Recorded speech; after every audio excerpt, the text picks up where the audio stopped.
మొట్టమొదటి విషయము అపోస్తలుడైన పౌలు గలతీ సంఘానికి, గలతీ పత్రిక 1వ అధ్యాయము 10వ వచనం చదువుదాం దయచేసి. ఇప్పుడు నేను మనుష్యుల దయను సంపాదించుకొన జూచుచున్నానా, దేవుని దయను సంపాదించుకొన జూచుచున్నానా? నేను మనుష్యులను సంతోష పెట్టగోరుచున్నానా? నేను ఇప్పటికీ మనుష్యులను సంతోషపెట్టువాడనైతే క్రీస్తు దాసుడను కాకపోదును. మొట్టమొదటి విషయం దేని బిడ్డారా, యేసుక్రీస్తు ప్రభువుని నమ్ముకున్న తర్వాత, యేసుక్రీస్తు ప్రభు హృదయంలోకి వచ్చిన తరువాత మొట్టమొదటిగా ఆయన నేర్చుకుంది ఏంటి అంటే దేవుణ్ణి సంతోష పెట్టడం నేర్చుకున్నాడు. ఆల్వేస్ దేవుని కొరకు బ్రతకడం నేర్చుకున్నాడు. నేను బ్రతికితే క్రీస్తే, చావైతే లాభమే అన్నాడు ఆయన. మొట్టమొదటి విషయం దేవుని మారిన తరువాత, నీ జీవితం మారిన తర్వాత, వన్స్ యు యాక్సెప్టెడ్ క్రైస్ట్, క్రీస్తుని నీ సొంత రక్షకునిగా హృదయంలో అంగీకరించిన, నీ పాపాలు విడిచిపెట్టిన తర్వాత మొట్టమొదటిగా నువ్వు చేయాల్సిన పని ఏంటంటే, పౌలు జీవితంలో మనం నేర్చుకోవాల్సిన విషయం ఏమిటంటే, నేను మనుష్యుల దయ కంటే కూడా దేవుని దయ కోసం చూస్తున్నాను. మనుష్యులను సంతోష పెట్టడం కంటే కూడా దేవుని సంతోష పెట్టడానికి నేర్చుకున్నాను నేను. ఈరోజు అలాంటి వారు ఎవరున్నారండి? అందరూ మనుష్యులను సంతోషపెట్టడం కోసమే బ్రతుకుతున్నాం, మనుష్యుల కొరకే బ్రతుకుతున్నాం. వాళ్ళు ఏమనుకుంటారో, వీళ్ళు ఏమనుకుంటారో, వాళ్ళు ఎలా ఉంటారు. చూడండి దేవుని బిడ్డలారా, దేవుణ్ణి సంతోష పెట్టడం కానీ మనం నేర్చుకుంటే, ఈరోజు మనం దేవుణ్ణి సంతోష పెట్టడం, ఈరోజు ఎవరికి కూడా ఆ క్వశ్చన్ మార్క్ లేదు. నేను ఈరోజు దేవుణ్ణి సంతోష పెట్టగలుగుతున్నానా? దేవుడు నా ప్రవర్తన చూసి సంతోషిస్తున్నాడా? నా మాటలు చూసి సంతోషిస్తున్నాడా? నా చెడు ఆలోచనలు చూసి సంతోషిస్తున్నాడా అని క్వశ్చన్ మార్క్ వేసుకున్నటువంటి క్రైస్తవులు లేరు.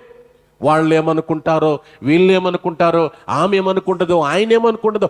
ఒకరి కోసం ఈ లోకంలో మనం బ్రతుకుతున్నాం. ఈరోజు క్రైస్తవుడు ఒకరి కోసం జీవిస్తున్నాం, ఒకరి దయాదాక్షిణ్య మీద బ్రతుకుతున్నాం మనం, ఒకరి విషయం కొరకు మనం బ్రతుకుతున్నాం మనం ఈరోజు. అందుకే సైతానుడు మనల్ని బాగా ఏలుతున్నాడు ఈరోజు. మనల్ని పౌలు అంటున్నాడు, నేను మనుష్యులను సంతోషపెట్టడానికి ఈ భూమి మీద నేను లేను. నేను నమ్ముకున్న దేవుడిని ఈరోజు అయిపోయింది. నా పాత జీవితంలో ఉన్నప్పుడు నా పైన అధికారులను సంతోషపెట్టడానికి బతికాను నేను. ఇంతకుముందు ప్రభువుని ఎరగక ముందు మా రాజుల కొరకు బ్రతికాను. రాజులు పలానా ప్రాంతానికి వెళ్ళి పలానా క్రైస్తవులు ప్రేయర్ చేసుకున్నారు ఇంట్లో అంటే చంపిరమ్మంటే చంపొచ్చేవాడిని నేను. ఒకరి కింద, ఒకరి దయలో, ఒకరి కొరకు బ్రతికాను ఒకసారి. కానీ యేసుక్రీస్తు ప్రభువుని నమ్ముకున్న తర్వాత, సొంత రక్షకునిగా నేను అంగీకరించిన తర్వాత, నా జీవితాన్ని దేవుని కొరకు నేను సమర్పించుకున్న తర్వాత నేను ఎలా బ్రతుకుతున్నానంటే, మనుష్యులను సంతోష పెట్టడం కొరకు నేను బ్రతకడం లేదు, క్రీస్తుని సంతోష పెట్టడానికి నేను బ్రతుకుతున్నాను. దేవుని పిల్లలారా, ఈ ఉదయకాలంలో ఆలోచన చేయండి. నువ్వు క్రీస్తును సంతోష పెడుతున్నావా? ఈరోజు గాడ్ ఈజ్ హ్యాపీ. దేవుడు నిన్ను చూసి సంతోషిస్తున్నాడా? మనుష్యుల కొరకు సంతోషాన్ని ఇవ్వడానికి, మనుష్యులు పలానా వ్యక్తి మంచోడు, పలానా ఆయన మంచోడు అని మనుష్యులను సంతోష పెట్టడం కొరకే మనము ప్రయత్నాలు కొనసాగిస్తున్నాం. కానీ నన్ను చూసి దేవుడు ఆనందిస్తున్నాడా? నా భక్తిని చూసి దేవుడు ఆనందిస్తున్నాడా? నా విశ్వాసాన్ని చూసి దేవుడు సంతోషిస్తున్నాడా అని దేవుని కొరకు, ఇంగ్లీష్లో ఏమంటే he did not please man అంటే మనుష్యులను సంతోష పెట్టడానికి ఆయన ప్రభువు నమ్ముకున్న తర్వాత ఈ భూమి మీద బ్రతకల. ఆయన ప్రభువుని అంగీకరించిన తర్వాత ప్రతిరోజు దేవుని సంతోష పెట్టడానికి బ్రతుకుతూ ఉన్నాడు. ఒక భక్తుడు అంటాడు, నువ్వు దేవుణ్ణి సంతోష పెట్టడంగా నేర్చుకుంటేనంట, ఇక భూమి మీద మనుష్యులకు నువ్వు ఇష్టం ఉన్నా ఇష్టం లేకపోయినా you are always happy to God. నువ్వు ఎప్పుడు దేవుణ్ణి సంతోష పెడుతూ ఉండగలవు. కానీ ఈరోజు మనమందరం కూడా పైన దేవుడిని మర్చిపోతున్నాం. దేవుడికి సంతోషం ఉందా? నేను ఈ మాట మాట్లాడుతున్నాను, దేవుడికి సంతోషమేనా? నేను ఇలా బ్రతుకుతున్నాను, దేవుడికి సంతోషమేనా? మారిన తర్వాత మనం దేవుని సంతోషపెట్టడానికే బ్రతకాలండి. మారిన తర్వాత నీ జీవితం అలాగే ఉండాలండి. దేవుణ్ణి సంతోషపెట్టడం కొరకే నువ్వు బ్రతకాలి. దేవుడు సంతోషంగా ఉన్నాడా? దేవుడు హ్యాపీగా ఉన్నాడా? దేవుడు ఆనందిస్తున్నాడా? నన్ను బట్టి, నా మాటలు బట్టి దేవుడు ఆనందిస్తున్నాడా? నా జీవితం బట్టి దేవునికి హ్యాపీ ఉందా? మనుషులు హ్యాపీ కోసం బ్రతుకుతాం, ఒకరిని ఆనందించడం కోసం బ్రతుకుతున్నాం, ఒకరి సంతోషం కొరకు మనం బ్రతుకుతున్నాం. నేను మనుషుల కోసం బతకడం లేదంటాడు. చూడండి, అక్కడ అపోస్తుల కార్యములో కూడా ఒక మాట అంటాడు పౌలు 20వ అధ్యాయంలో అంటాడు. చూడండి దయచేసి, అపోస్తుల కార్యము 20వ అధ్యాయంలో అంటాడు, 20వ అధ్యాయము 20వ వచ్చిన మాట అంటాడు. చూడండి ఒక మాట, బంధకములను శ్రమలను నా కొరకు కాచుకొని ఉన్నవని పరిశుద్ధాత్మ ప్రతి పట్టణములోనూ నాకు సాక్ష్యం ఇచ్చుచున్నాడని తెలియను. ఇంకా 26, 27 వచనాలు కూడా చదువుదాం. అదే, కాబట్టి మీలో ఎవరి నాశనము విషయమైనను నేను దోషిని కానని నేడు మిమ్మును సాక్ష్యము పెడుచున్నాను. దేవుని సంకల్పం అంతయు మీకు తెలుపకుండా నేనేమీ దాచుకొన లేదు. అర్థం ఏంటంటే, he want to please God every day. ప్రతిరోజు దేవునిని సంతోష పెట్టడానికే బ్రతుకుతున్నాడు, దేవునిని హ్యాపీ చేయడానికే బ్రతుకుతున్నాడు ఈ భూమి మీద. పౌలు జీవితము మారిన తర్వాత ప్రియమైన దేవుని బిడ్డలారా, ఈరోజు ప్రభు నమ్ముకున్నటువంటి మనము, ప్రభువుని అంగీకరించినటువంటి మనము, ప్రభు బిడ్డలుగా ఈ లోకంలో ఉన్నటువంటి మనం అందరం కూడా గుర్తుపెట్టుకోవాలి.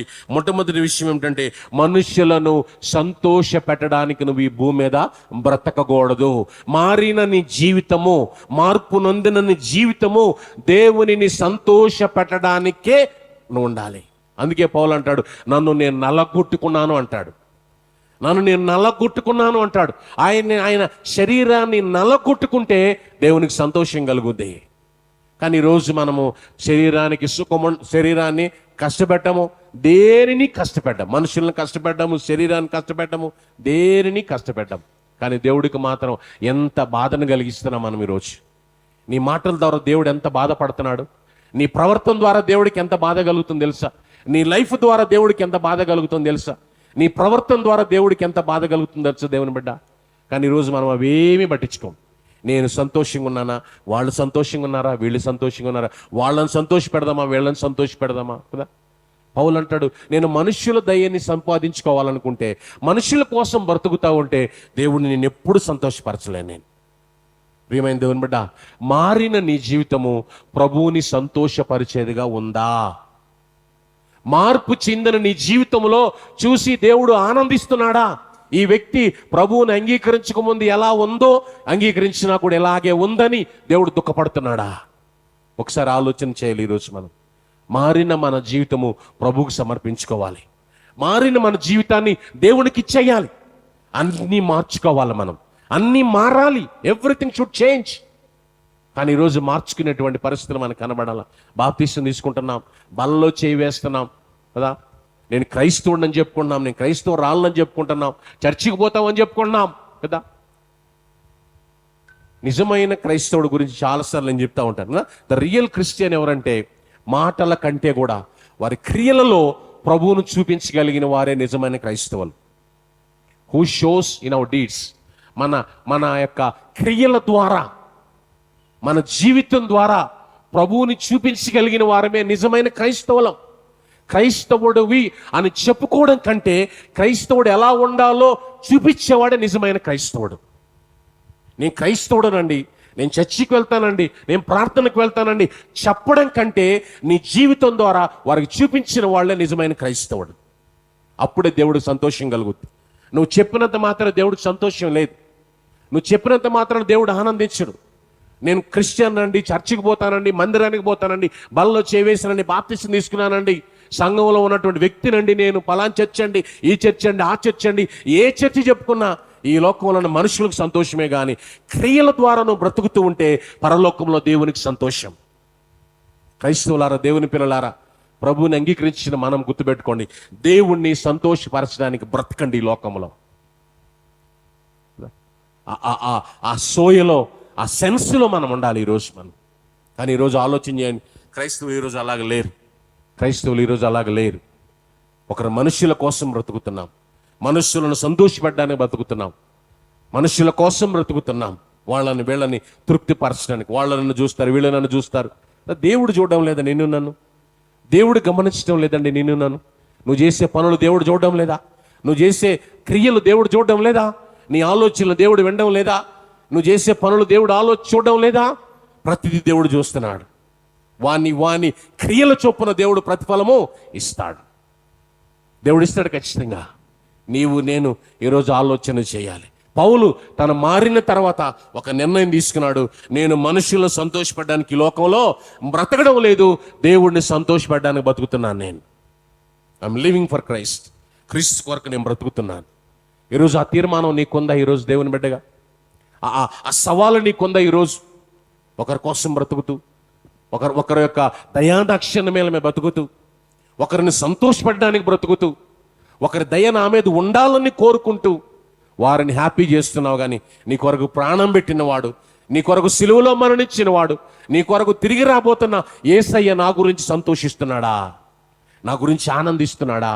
నా సాక్ష్యం బాగుందా? నా జీవితం బాగుందా? మిమ్మల్ని బట్టియే కదా అన్ని జనుల మధ్య నా నామం దూషించబడుతుంది. మనకు సాక్ష్యం బాగుండదు, మాటలు బాగుండదు, మనం ఏవీ బాగుండవు. అందుకు ఎవరు చూసినా మీరు క్రైస్తవులా అని చెప్పుకునే పరిస్థితులు వస్తున్నాయి. క్రీస్తు కొరకు కదా, మనుష్యులను సంతోషపెట్టడం కోసం కాదు, కానీ క్రీస్తుని సంతోషపెట్టడానికి మనం ఏం చేయాలి? ప్రయాసపడుతూ ఉండాలి. Always try. ప్రతిసారి ఎప్పుడు ఆల్వేస్ సెల్ఫ్ చెక్ చేసుకోవాలండి. దీని ద్వారా దేవుడికి సంతోషమేనా? ఈ కార్యం ద్వారా దేవుడికి మహిమ వస్తుందా? ఈ పని ద్వారా దేవుడికి మహిమ కలుగుతుందా? ఈ మాటల ద్వారా దేవుడు సంతోషిస్తాడా? అసలు దేవుడి గురించి ఆలోచన చేసే వ్యక్తులు లేరు. దేవుడిని పట్టించుకోరు. అసలు దేవుడి గురించి ఆలోచన చేసే వ్యక్తులు, మనుషులు ఈరోజు మనకు కనబడడం లేదు. ఈరోజు మనం ఆల్వేస్ నేను ఎలా ఉన్నానో, నా సంతోషమే, నా శరీరమే, నా ఆలోచనలే, నా మాటలే అన్నీ నావే, అన్ని ఎర్త్లీ థింగ్స్, శరీర సంబంధమైనవి అన్నీ. కానీ పౌలు ప్రభువుని అంగీకరించినాక, ప్రభువుని తెలుసుకున్నాక, ప్రభువుని సొంత రక్షకునిగా అంగీకరించిన తర్వాత ఆయన తీసుకున్నటువంటి నిర్ణయం ఏమిటంటే, నేను మనుషులను సంతోషపెట్ట చూడటం లేదు. They're temporary. వాళ్ళందరూ అశాశ్వతమైన వారు. మనుష్యులు అశాశ్వతమైన వారు. శాశ్వతమైనటువంటి దేవుడిని సంతోషపెట్టడానికి నేను బతుకుతున్నాను. దేవుని బిడ్డ గుర్తుపెట్టుకోండి, నేను ఒక దినాన పరలోకానికి వెళ్తే దేవుళ్ళు ఎక్కడుతాడు? నేను ఒక దినాన అక్కడ నీ చిట్ట, నా చిట్ట, అందరి పద్దు చిట్ట విప్పుతాడు అక్కడ. వాళ్ళని సంతోషపెట్టావా, వీళ్ళని సంతోషపెట్టావా అని అడుగుతాడు దేవుడు కదా. అప్పుడు మనం ఏం చెప్తాం? దేవుడికి లెక్క. కనుక పౌలు ఆలోచన చేశాడు, నేను దేవుడిని సంతోషపెట్టడానికి నేను నిర్ణయం చేసుకున్నాను.